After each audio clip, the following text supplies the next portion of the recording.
Hari ini saya mau berlatih penguatan kaki buat pondasi pemain sepak bola. Nah, latihannya apa aja? Saya akan kasih lihat berikut ini. Tapi sebelum kita latihan, saya mau minum ini. Pre-workout dari Biotech, yaitu Black Blood. Kenapa saya selalu konsumsi ini? Karena di sini udah tercukupi bagi saya. Ada kreatin 3000 gram.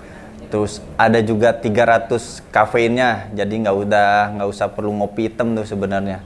Terus juga ada nitric oxide-nya, terus juga ada fibernya, dan itu udah paket lengkap. Jadi yang buat diet, yang buat selalu latihan endurance dan ingin power lebih kuat, kalian harus minum ini. Saya rekomendasiin buat para atlet, bukan hanya buat atlet gym ya, tapi buat semua atlet, kalangan atlet manapun. Nah, ini cocok buat kalian. Sekarang, yuk kita latihan gerakan yang pertama. Di sini sekarang ada barbell back squat. Nah, saya mau latihan itu karena apa? Pemain sepak bola harus menguatkan otot tungkai kakinya dengan latihan gerakan pertama seperti barbell back squat. Nah, kalau saya biasanya ngelakuin itu dilakukan dengan timer, yaitu biasanya bisa 30 detik, bisa 1 menit, bisa 2 menit. Nah, tergantung kebutuhan kita. Tapi kenapa saya biasanya 2 menit? Karena untuk endurance. Dan mainnya pun bukan yang cepat, tapi kita main tempo, dimana kita harus melatih strength, endurance otot kita. Karena kan pemain bola banyak lari, jadi harus terjaga di situnya. Gerakannya seperti ini.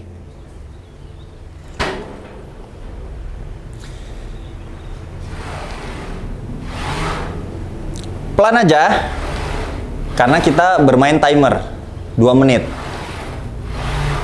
Kalau buat pemula, biasanya saya sarankan 30 detik. Setelah bertahap, kalian juga harus melatih balance. Maksudnya, di saat kalian turun, naik, kalian harus seimbang. Kaki kanan dan kaki kirinya harus seimbang. Makanya, kalau bisa latihan seperti ini harus melihat cermin. Jadi kalian tahu tuh, jangan sampai kaki kalian ada merasakan kompensasi ke kaki yang lebih kuat. Nah, di situ harus kalian bisa lihat.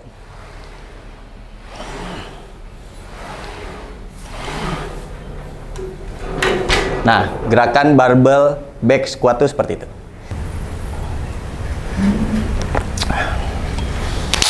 Gerakan yang kedua yaitu lunges pakai dumbbell. Nah, bisa kalian lakukan repetisinya di angka 10 sampai 12 repetisi dengan kaki yang bergantian, kaki kanan dan kaki kiri.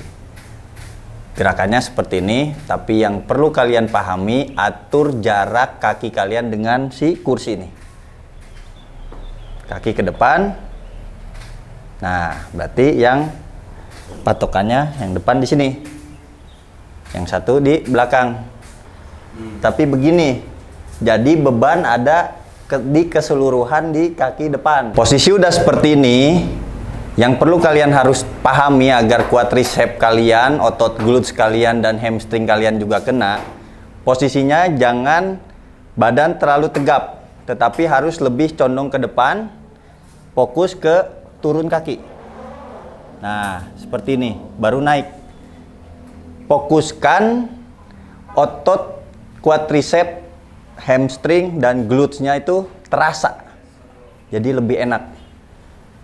Turun, agak condong, naik. Turun, naik. Lakukan pelan-pelan sampai kontraksi ototnya terasa. Nah, ganti kaki, sama. Turun, naik.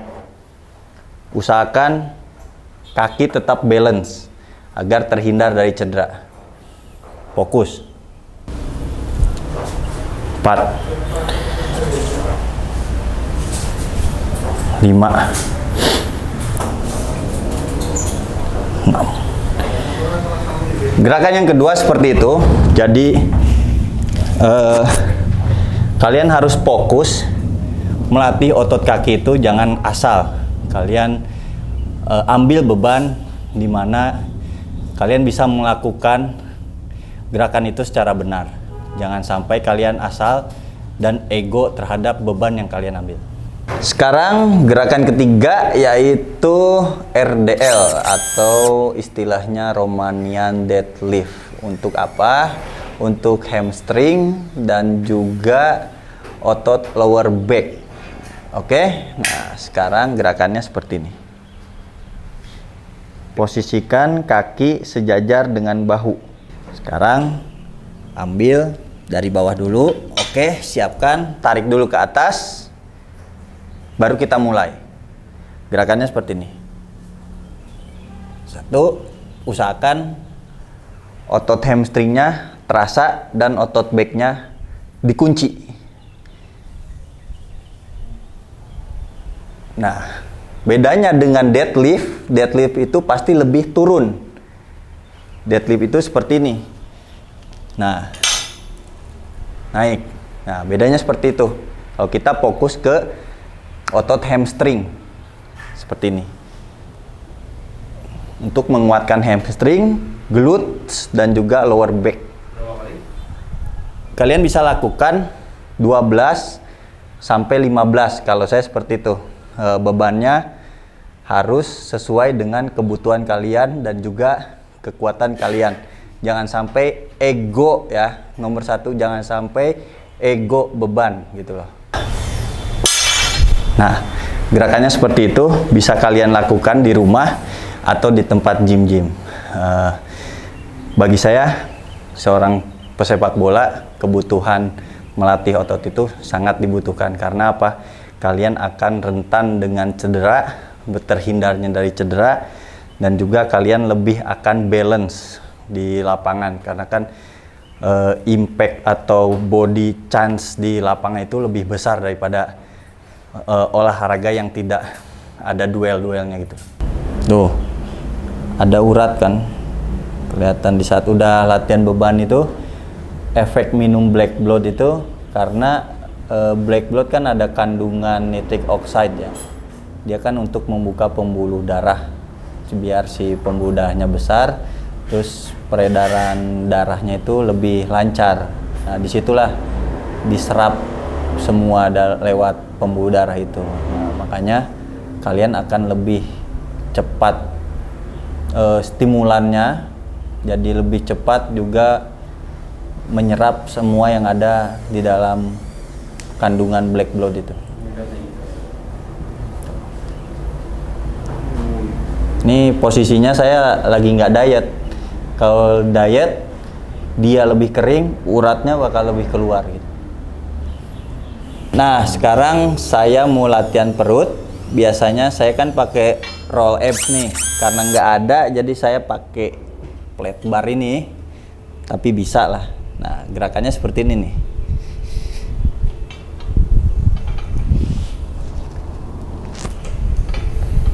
Nah, usahakan otot perutnya itu kontraksi ya. Kita kerjanya di saat nariknya, narik ke sininya. Nah, di sini ada otot perut yang kontraksi. Di situ kita latihnya, bukan di saat kita manjangin di sininya. Dan jangan salah, latihan roll abs itu bisa terlatih otot backnya. Kalau menurut saya seperti itu. Kamu tahu kan latihan yang otot back yang begini? Nah, itu sama halnya dengan seperti ini. Narik seperti ini. Ini akan terasa juga si backnya ini, otot back itu. Nah, kalian bisa lakukan itu. Ya kalau saya biasanya 25, tapi biasanya kalau yang baru-baru ngelakuin roll abs itu 5 kali aja udah besoknya sakit. Karena ada kontraksi otot di situ kan. Tapi nggak apa-apa, di saat sakit itu kalian harus teruskan. Karena rasa sakit itu dimana otot itu mengalami pecah otot gitu, robekan-robekan kecil. Tapi di situ nanti akan timbul ototnya itu.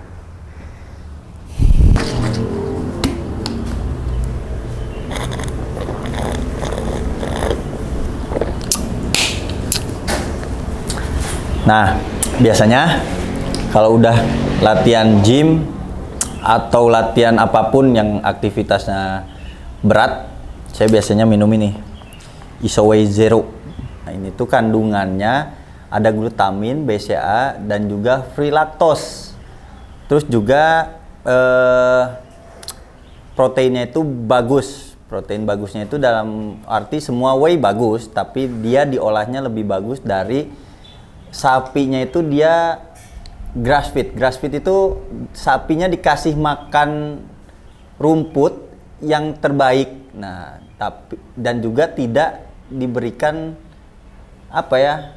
suntikan hormon di luar sapi itu gitu. Kalau ini enggak, dia mengandalkan grass feed itu, rumput yang terbaik itu, sehingga kualitas dagingnya pun bukan kualitas daging yang dibuat-buat, tapi kualitas daging yang benar dia ternak secara baik gitu loh. Oke, jika kalian suka dengan latihan saya hari ini, dengan tadi yang 4 gerakan saya kasih, jangan lupa subscribe, like, and comment. See you.